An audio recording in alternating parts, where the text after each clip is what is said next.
اعوذ بالله من الشیطان الرجیم بسم الله الرحمن الرحیم. د وینډوز 10 آنلاین ټولګي زده کوونکو خدای دې وکړي چې ښه به وایي. نور څه موږ د وینډوز 10 دریم لیکچر ته په دریم لیکچر کې موږ وایو حافظې ډولونه. نو دلته ما سلایډونه جوړ کړي دي، په دې کې به حافظې ډولونه ووایو. د کمپیوټر اصلي حافظه څه ته وایي؟ هغه ځای چې هلته معلومات او پروګرامونه ذخیره کیږي د کمپیوټر د حافظې په نوم یادیږي. د اصلي حافظې د کمپیوټر حافظه چې ده هغه د انسان حافظې ته ورته ده، خو په دې توپیر چې د کمپیوټر په حافظه کې ډیر معلومات د ډیر وخت لپاره ذخیره کیږي. دا د کمپیوټر اصلي حافظه شوه. د کمپیوټر د حافظې ډولونه: اصلي حافظه هغه حافظه ده چې کمپیوټر مستقیم ورته لاسرسی لري او پروګرامونه د موقتي ساتلو لپاره کاریږي. نو دا شوه اصلي حافظه.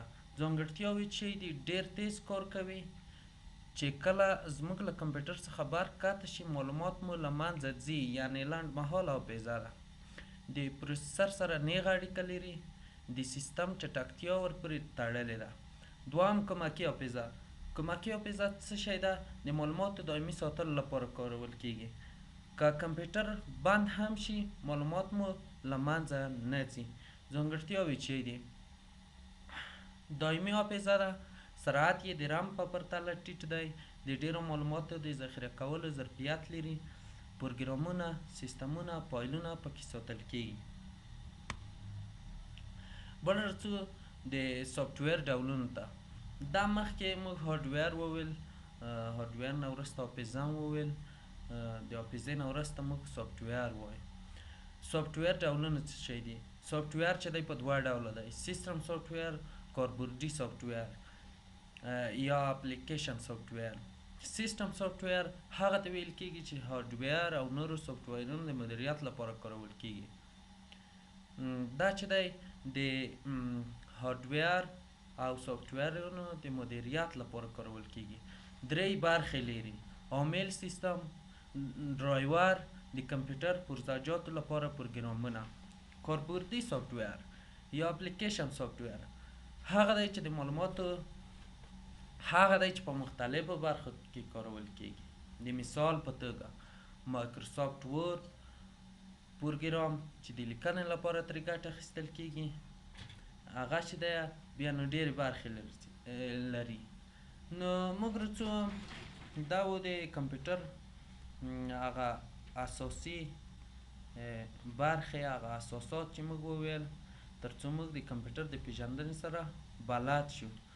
نو اوس رڅو دلته موږ رڅو یو څو صفحې دي، دغه به زه درته تشریح کړم تر څو تاسو د وینډوز سره بلد شئ. اول رڅو دغه بټن ته، که چیرې دغه بټن تاسو په کمپیوټر کې ولیده نو دې ته وایي پاور بټن. پاور بټن چې دی دوه وظیفې لري: کمپیوټر موږ پرې روشن او خاموش کولی شو. نو که هر ځای کې هم دغه رقم ته بټن ولیده، په هر څه کې هم ولیده، نو دا چې دی دوه وظیفې لري: یو چې دی کمپیوټر روشن کوي او بل کمپیوټر خاموش کوي. نو موږ باید کمپیوټر په دې بټن باندې خاموش نه کړو ځکه ډیر زیات تاوان لري. تاوان یې زه بیا په آخر کې درته وایم چې تاوان یې څه شی دی. د دې نه وروسته د پاور بټن نه وروسته موږ راځو دغه صفحې ته رڅو. دغه صفحې ته څه شی وایي؟ دغه صفحې ته دې ته ډیسکټاپ ورته وایي، چې دغه صفحې ته د اصلي نوم چې دی دا اصلي نوم یې بوت سکرین دی، چې هارډویر او سافټویر سره نښلوي. رڅو بلې صفحې ته دغه صفحې ته رڅو. دغه صفحې ته څه وایي؟ دغه سکرین ته څه وایي؟ دغه سکرین ته وایي لاګان سکرین ورته وایي، چې د کارکوونکي د کار ساحه پکې ټاکل کیږي. چې د کارکوونکي د کار ساحه پکې ټاکل کیږي. نو دلته د کارکوونکي د کار ساحه ټاکل کیږي چې کله موږ کمپیوټر خلاصوو نو هلته د هر نفر د کار ساحه پکې ټاکل کیږي. مثلا موږ کور ته ننوځو، احمد محمود دواړه کور ته ننوځي، هغلته د دی د کار ساحې ټاکل شوي دي چې دغه د ده د کار ساحه ده او دغه د ده د کار ساحه ده. دغه دوې ساحې چې دي په دو کې د کارکوونکي د کار ساحه ټاکل کیږي. څلورم صفحه چې ده هغه د ښه راغلاست ساحه ده. څلورم مرحلې ته دغه ویلکم سکرین چې دی دغو ته د ښه راغلاست ساحه ویل کیږي. نو موږ دغه صفحې وویل چې تر څو اول موږ پاور بټن کمپیوټر کې موږ کمپیوټر اول دغه لیډې پورته کیو، اول د لیډې پورته کیو، وروسته د هغو نه پاور بټن ته موږ فشار ورکیو تر څو د موږ کمپیوټر روشن شي.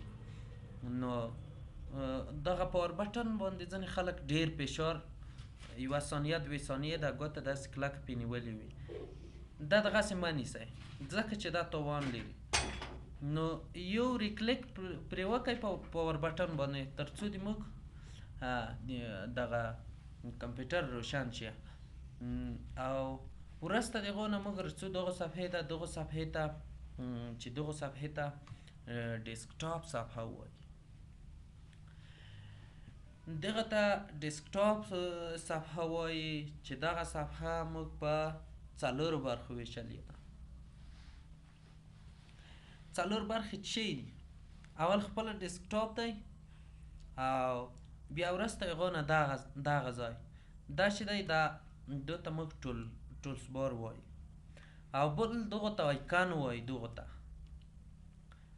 ته موږ آیکن وایي، او بل سټارټ منیو ده، دغو ته موږ سټارټ منیو وایي.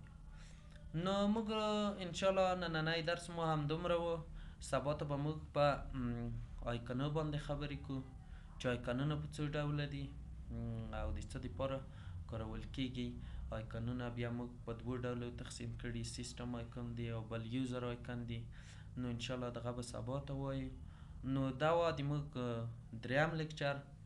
که څه پوښتنه وه نو د موږ څخه یې په شخصي کې کولی شئ. انشاءالله سبا ته به موږ په وینډوز باندې پیل کوو. اصلي درسو ته اوس موږ ورسېدو. نو که څه پوښتنه وه د موږ څخه په شخصي کې کولی شئ. ډېره مننه، ښه وخت ولرئ.